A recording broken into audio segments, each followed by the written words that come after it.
తెలంగాణలో చికెన్ షాపులు బంద్ అయ్యాయి. పౌల్ట్రీ కంపెనీలు మార్జిన్ తగ్గించాయని Telangana chicken shop owners association నిరసన తెలుపుతోంది.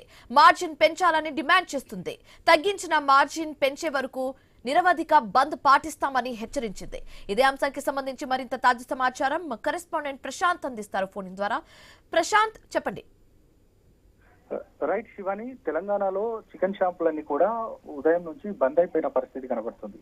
అంటే పౌల్ట్రీ కంపెనీలకు సంబంధించి మార్జిన్ తగ్గించాలనేది కూడా ప్రధానంగా ఏదైతే కోళ్ళ షాపులు నిర్వహించే యాజమాన్యం మొత్తం ఈ రోజు సమ్మె నిర్వహిస్తున్న పరిస్థితి కనబడతా ఉంది. ఖచ్చితంగా అంటే మార్జిన్ పెంచకపోతే ఇప్పటికే మా దగ్గరికి ఎవరు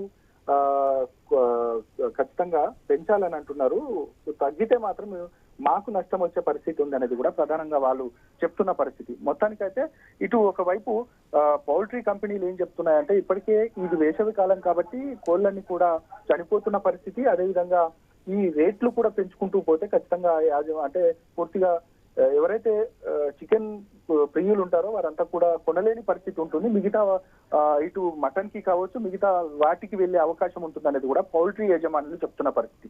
మొత్తానికైతే ఈ సమ్మె ఖచ్చితంగా మార్జిన్ పెంచకపోతే మాత్రం ఇది నిరవధిక బంద్ పాటిస్తామనేది కూడా ఇప్పటికే అసోసియేషన్ అంటే చికెన్ షాప్ అసోసియేషన్ మాత్రం చెప్తా ఉన్నారు. ఒకవేళ పెంచితే మాత్రం మేము నష్టాల్లోకి వెళ్తామని కూడా పౌల్ట్రీ వాళ్ళు చెప్తా ఉన్నారు. మొత్తానికి ఈ రెండు ఇష్యూస్ కు సంబంధించి ఇప్పటికే పౌల్ట్రీ యాజమాన్యం మాత్రం దీనిపైన ఆలోచిస్తున్నట్టు తెలుస్తా ఉంది. కొన్ని షాపులలో మాత్రం ఇటు పూర్తిగా భారం తగ్గించాలి, నిర్వహణ భారానికి తగ్గించాలనేది కూడా ఈ కరీంనగర్ లో కొంత ఇప్పటికే కొన్ని షాపులు మాత్రం అంటే తీసి ఖచ్చితంగా వినియోగదారులకు చికెన్ అందిస్తున్న పరిస్థితి కనపడతా ఉంది. మొత్తానికి అంటే అక్కడ అడపా ఈ సమ్మె ప్రభావం కనపడుతున్నప్పటికీ కూడా మెయిన్ సెంటర్లలో కరీంనగర్ లాంటి సెంటర్లలో మాత్రం చికెన్ షాపులు మాత్రం తెరిసే ఉన్నాయనేది కూడా పక్కన చెప్పచ్చు.